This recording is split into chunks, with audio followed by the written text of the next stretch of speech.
I needed money for food. And for 2 weeks, I lived on milk and water because he wouldn't send me or give me any money. No more. He believed I spent all that money on booze and whatever else. No more. For 2 weeks, I had milk and water. I had nothing. And then I was to move out.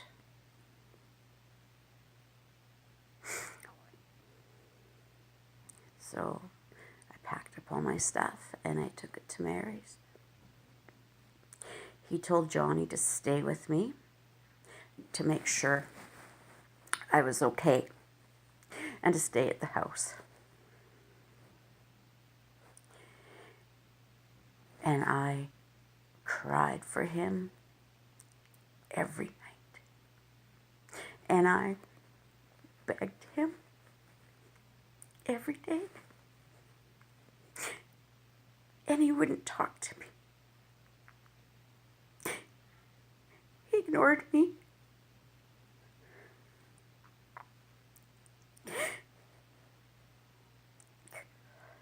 I finally pawned our TV so I could have dog food and lights. By this time, it didn't matter for food.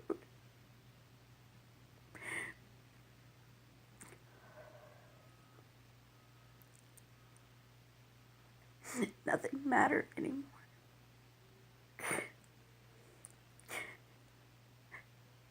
Mel had done what she wanted to do.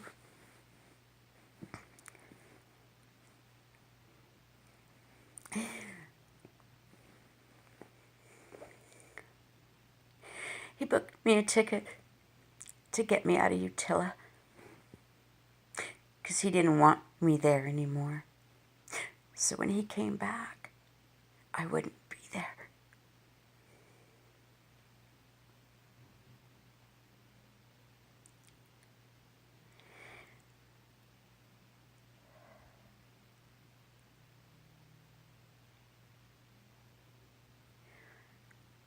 He had John stay at the house, and John stayed.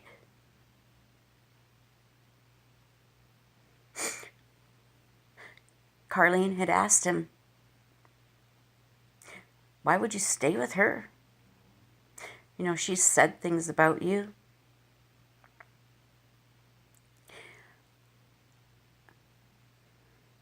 I was sick. And John told her, "There's nobody there for her. I'm the only one." None of them cared or were concerned. They didn't care. She wanted him to not be there, to leave me alone.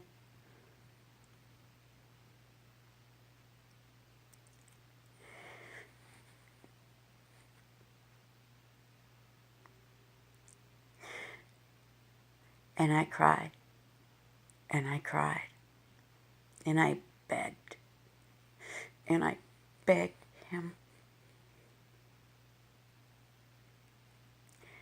Nothing. There is nothing.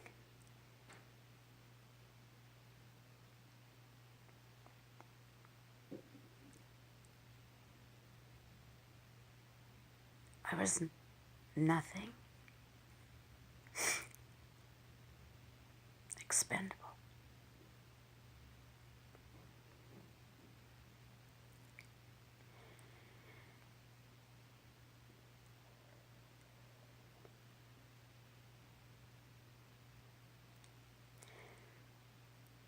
By the time I got ready for the plane, I know nothing of the night before. But what I was told was Mel wasn't coming back. She wasn't going to Canada. Her plan was to get to San Pedro and not get on that plane. She didn't care. She didn't care how she left me. And Ron didn't care how he left me.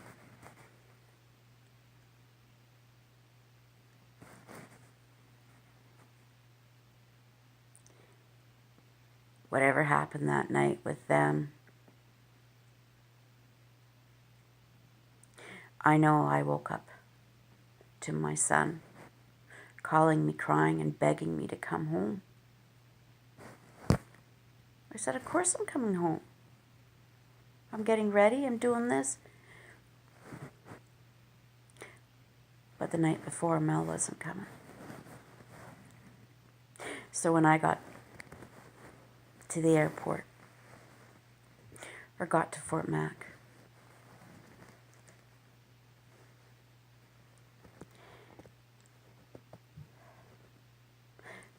I was 70% me, Melanie, and 30% Mel.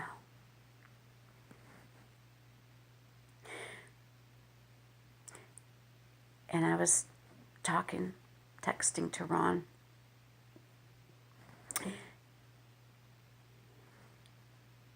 And he told me to fuck off, you cunt.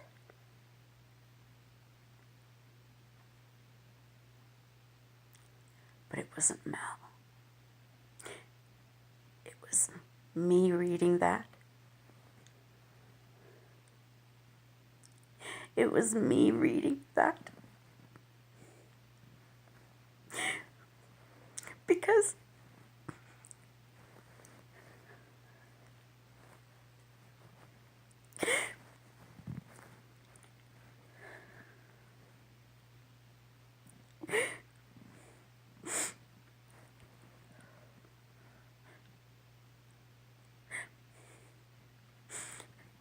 my life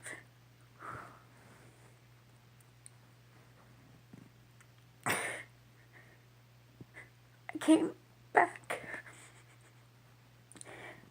I didn't have my life anymore. I didn't have a home. I didn't have Ron. 3 years. 3 years. She took. And she took everything.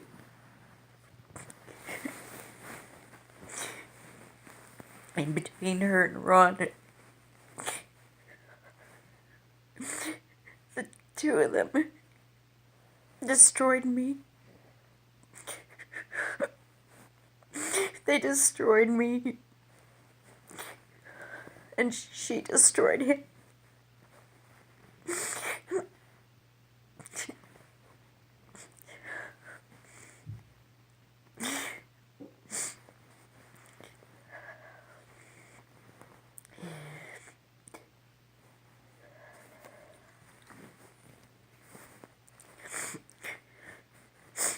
Kelly and Keith and I went to the counselor that Monday.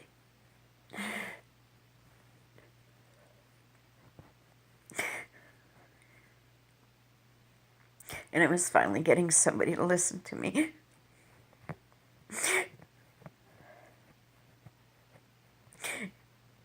Well, finally someone was going to listen and help me. But no one has dealt with DID. No one knows what to do with me.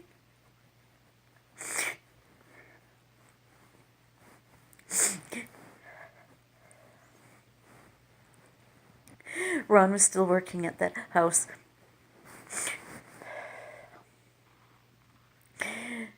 I guess, and we got back together. We had some bad fights, him and Mel. And I thought, okay, we dealt with it. And Ron and the kids said, we'll all stick together. Good or bad, we'll help her. We'll still be a family. And they'd help me.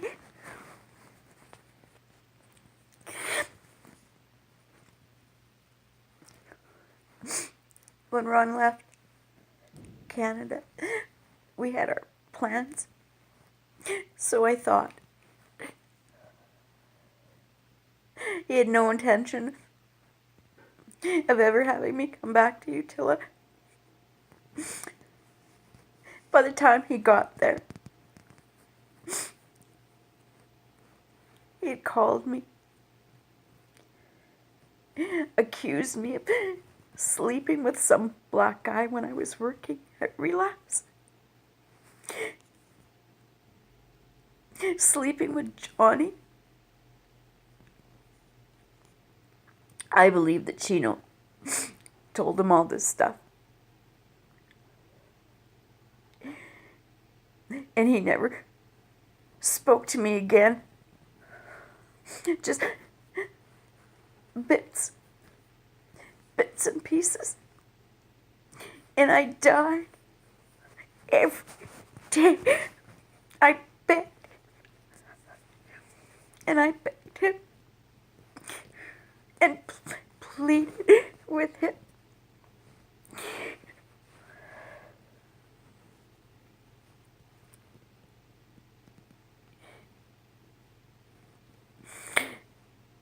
And he kept me hanging on a little bit, telling me that you go to treatment, and when you're done,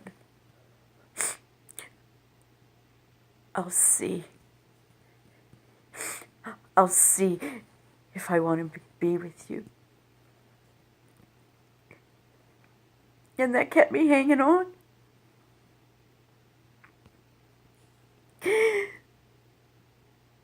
But I knew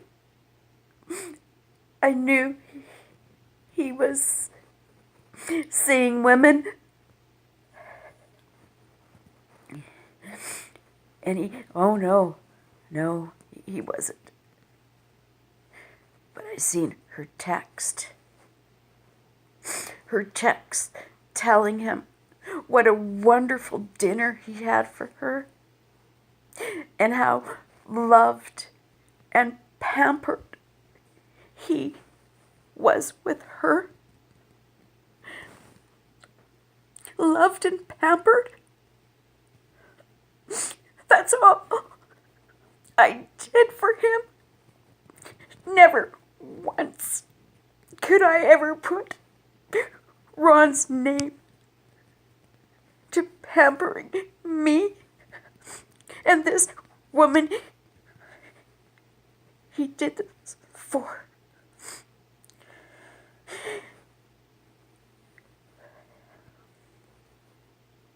I begged him, just tell me if you're seeing somebody, just tell me. If you got a girlfriend, just tell me. He wouldn't say anything. And then he tells me he has a girlfriend. Don't bother coming back to Uttila.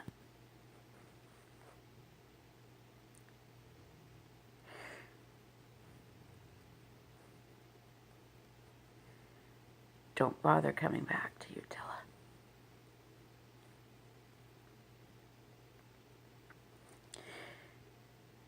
The lies he told those people about me.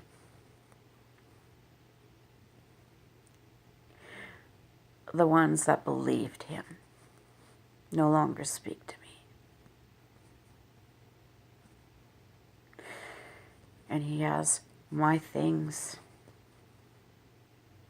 And he has this one. woman.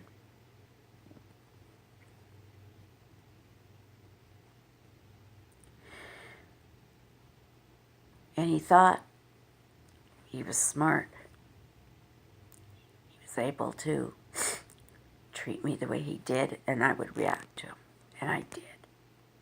Because he knows me. And he played me. He's the one who started the lies. He's the one who lied about Black Guy, about Johnny. Everything that he accused me of, he made it up. He made it up.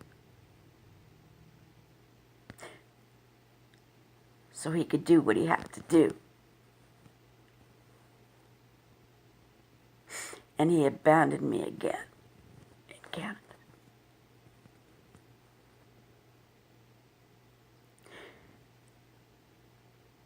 And it's only those people that he hangs out with that will believe him.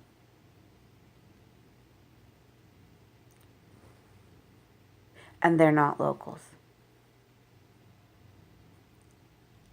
But I found it's the locals who love me and respect me and know what I've done. They know how I wanted to help and get jobs and help. And they saw Ron as someone who just uses them, who doesn't care. He paraded her around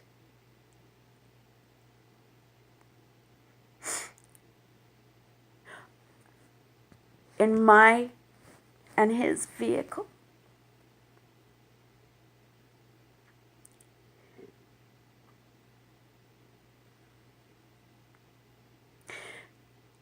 But his true colors were coming out.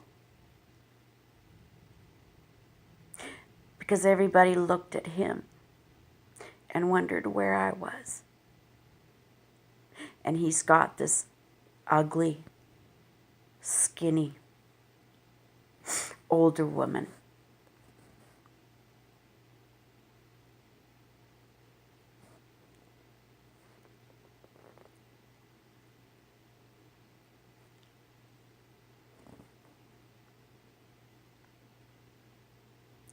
But when I go back,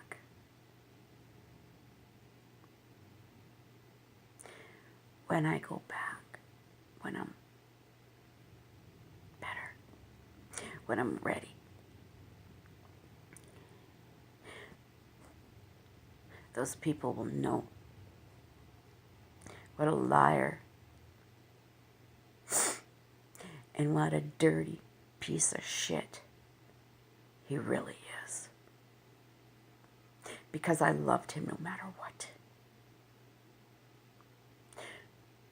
But the mental abuse, what he did to me, knowing how it affects me.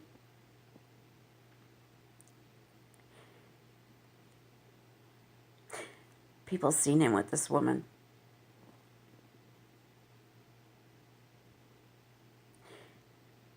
Anybody who ever had the slightest respect for him, it's gone.